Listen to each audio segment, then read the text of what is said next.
Hola seguidores de Diario La Prensa, les saluda Marisol Soto y en esta ocasión tengo la compañía del licenciado Darwin Suárez de forma virtual, pero siempre la información que él nos estará proporcionando es muy importante para todos ustedes. En este caso vamos a hablar del trastorno obsesivo compulsivo, un tema que va bastante relacionado con la ansiedad y pues algunas otras situaciones que se pueden dar. Bienvenido, licenciado. Hola, muy buenas. Siempre para mí es un gusto estar aquí y gracias por la invitación nuevamente. Un gusto, licenciado. Y bueno, como siempre, Diario La Prensa, proyectándose con nuestros lectores, tratando de llevarles información que yo sé que les va a servir de mucho. Hay personas que pueden tener este trastorno obsesivo compulsivo y no lo saben. Hemos estado muy fuerte con estos temas de salud mental y pues bueno, vamos a hablar de este tema. ¿Quiénes pueden sufrir este trastorno o cuáles son esas causas, licenciado? Ok, las causas pueden ser varias, ¿verdad? Donde puede ser un componente biológico, ¿verdad? Donde a nivel de la manera frontal cerebral, ¿verdad? Eh, es donde se comportan lo que son los comportamientos y las emociones, cómo se manejan a nivel de ahí. Y en estas imágenes cerebrales se muestra que tiene una diferencia, ¿verdad?, en cómo se comportan estas personas debido al producto de la ansiedad o a la obsesión o constantemente pensamientos y rituales que se producen. Y a nivel genético también se puede dar que el primer grado, que son los padres, los hermanos, si ellos presentan también, es posible que esa persona también pueda llegar a tener. Y a nivel de los traumas infantiles que las personas hayan podido tener, eh, accidentes, eh, una muerte de un familiar y situaciones como las que se vivió con la pandemia. Bien, yo creo que también para entender un poco mejor este trastorno es necesario que nos diga en qué consiste o cuáles son esos síntomas que una persona presenta al tener ese trastorno obsesivo compulsivo.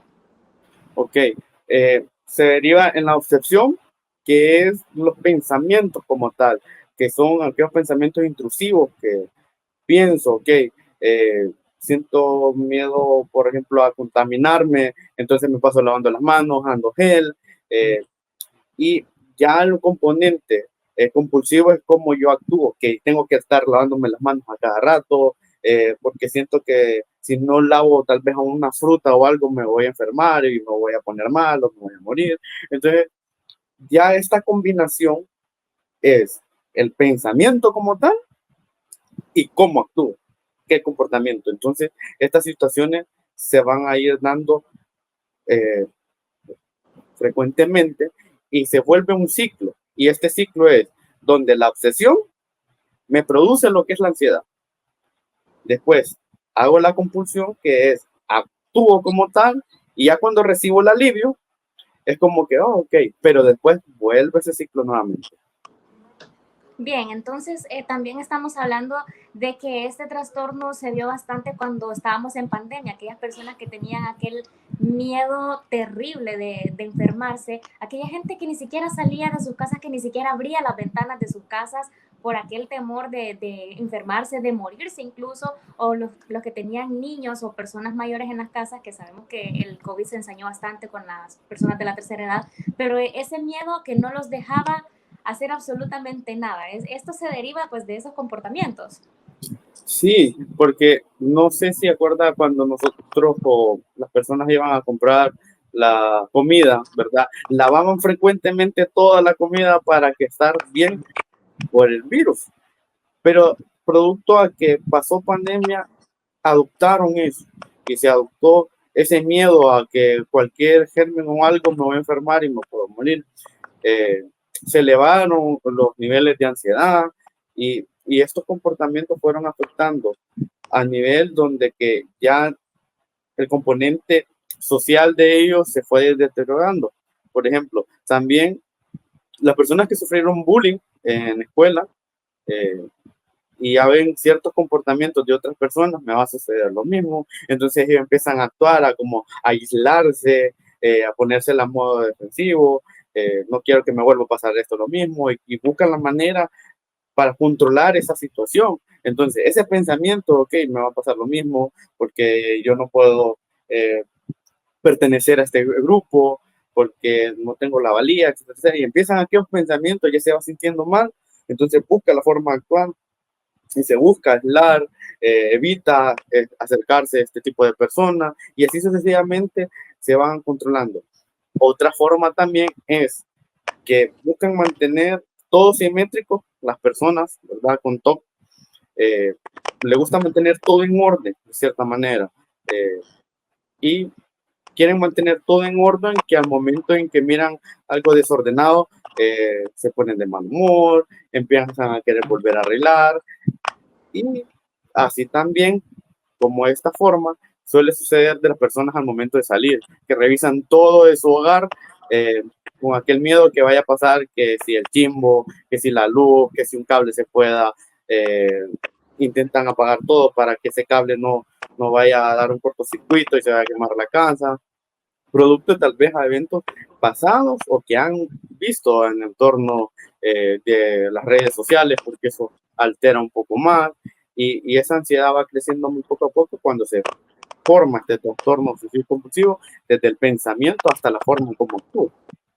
En esto también puede influir el hecho de que una persona haya tenido algún accidente o algún hecho traumático como un asalto, un intento de secuestro o un secuestro como tal, o que le haya pasado algo que está fuera de su control, que está fuera de sus manos y que ahora vive con ese miedo, que como usted lo mencionaba, al salir de su casa revisan todo, o incluso he conocido yo particularmente personas que siempre están como con ese pensamiento de que si los ladrones intentan entrar a mi casa, ya tengo tal y tal cosa, como que establecen trampas alrededor de la casa para evitar que un intruso llegue y les haga daño.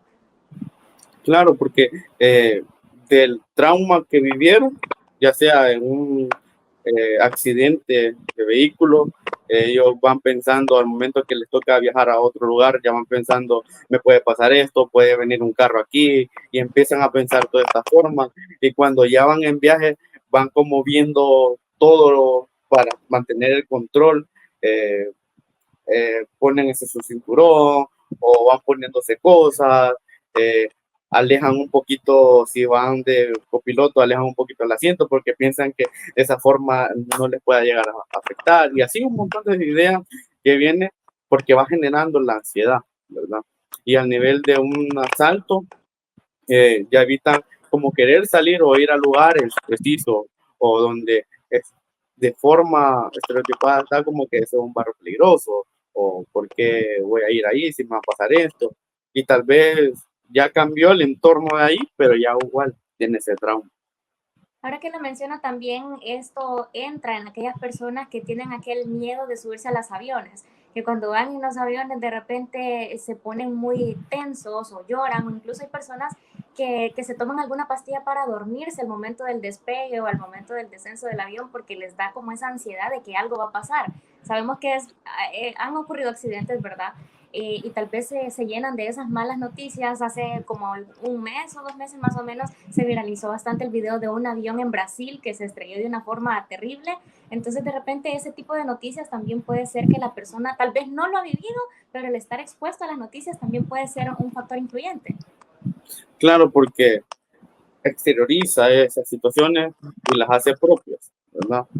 Como que posiblemente esto me va a pasar, que son esos pensamientos muy frecuentes e intrusivos ante situaciones que tal vez no le han sucedido, pero están pasando y dicen, no, por si a ellos les sucedió, ¿por qué a mí? Entonces, no, mejor prefiero no irme en avión, por ejemplo, si es, digamos, un viaje nacional, mejor me voy en bus, pero si me voy en bus me puede suceder esto. Y buscan alternativas hasta sentirse alivio con aquella situación, ¿verdad? Pero ya dentro de terapia eso puede ir mejorando muy poco a poco y hay muchas formas de poder combatir estos pensamientos intrusivos y estos comportamientos compulsivos. Es decir, que no hay una edad en específico para que una persona pueda llegar a tener esto. Puede ser tanto un niño como un adulto y es igual para hombres y mujeres o hay alguna incidencia mayor en cualquiera de los dos. Sí, se da a todo el mundo, ¿verdad? Ya sea niños, adultos, pero hay estudios donde enfocan que de, de la etapa de la niñez temprana hasta la adultez eh, joven, ¿verdad? Eh, es donde puede realzar este trastorno, ¿verdad? Y se puede elevar hasta ser llegar crónico y aislarse completamente y tener estas obsesiones de me va a pasar algo, me voy a infectar de tal cosa, mejor prefiero no salir y ya empieza a actuar de manera compulsiva y a estos mismos rituales que él va elaborando para su supervivencia. Bien, ahora que ya tenemos claro en sí de qué se trata el trastorno obsesivo compulsivo, queremos también ofrecerle a la gente soluciones alternativas. ¿Esto se puede quitar o solamente se controla? Ok, solo se puede llegar a controlar porque ya es como para el resto de la vida, pero se le brinda herramientas, ¿verdad? Está la terapia cognitiva conductual, que esta ayuda a cómo controlar aquellas conductas y aquellos pensamientos y mostrarle la realidad de los hechos, ¿verdad? Que cómo sucede esto, si va de viaje, sí puede haber una posibilidad, ¿verdad?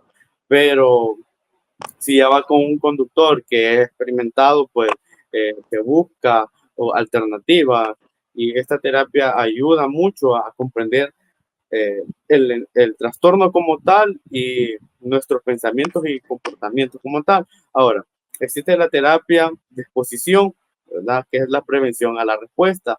Esta sí es muy eficaz y ayuda mucho. ¿Por qué? Porque le muestra y se actúa, digamos, si la persona tiene miedo a infectarse a cualquier cosa, por ejemplo, eh, a las aguas negras, por ejemplo. Entonces, tiene miedo que eso, si lo toca, le puede dar una infección fatal, etcétera, etcétera. Entonces se le muestra que sí, puede hacer que le dé alguna enfermedad, pero no va a ser tan mortal de cierta manera, ¿verdad?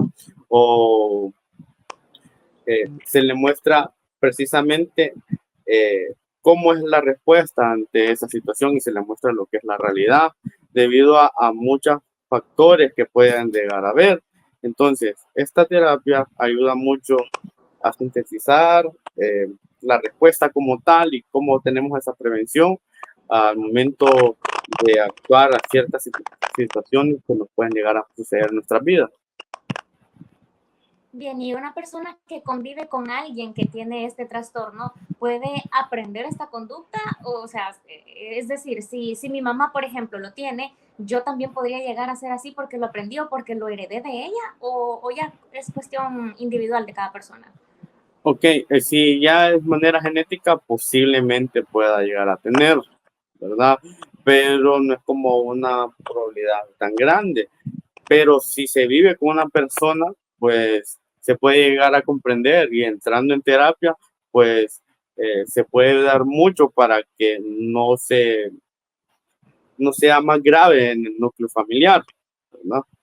Entonces, a través de terapia se puede enseñar un montón de factores, los riesgos que puedan llegar a suceder, los medicamentos farmacológicos que se puede llevar para aliviar ciertas situaciones, porque a veces la serotonina es la que más se va afectando en estos componentes de trastorno obsesivo compulsivo. Bueno, licenciado Darwin, muchísimas gracias por compartir con nuestra audiencia esta valiosa información. Sabemos que hay muchas personas que la pueden tener y no se dan cuenta, entonces es importante que presten atención a todas estas señales, porque puede ser tanto la persona que esté viendo este video como que tengan algún familiar o algún amigo que lo tenga, ¿verdad? Y si alguien está interesado en alguna terapia con usted, ¿cómo lo pueden encontrar? Ok, tengo la página en Instagram que se llama The Cycle, ¿verdad? Ahí pueden escribirme. Igual sale The Cycle y sale mi nombre, Darwin Suárez. Eh, igual, si tienen alguna consulta, pues me pueden escribir. Igual les voy a brindar la información oportuna, sobre todo para brindar un bienestar a nivel de nuestra sociedad, porque la salud mental es muy importante hoy en día. ¿Usted atiende tanto niños como adultos o alguna especialidad? Como niños, adultos, adolescentes, me gusta más atender a adolescentes y a adultos jóvenes. Excelente, licenciado. Bueno, pues reiteramos el agradecimiento por siempre estar disponible para compartir información con nuestra audiencia. Así que de igual forma los invitamos a todos a que sigan pendientes de nuestras redes sociales y también de todo el contenido que estamos llevando de salud mental. Este tema que está muy fuerte, tenemos diferentes trastornos, diferentes cosas que decir Entonces, por favor, sigan todas nuestras redes sociales y, por supuesto, los jueves en nuestra edición impresa, los fascículos de Mente Sana. Hasta la próxima.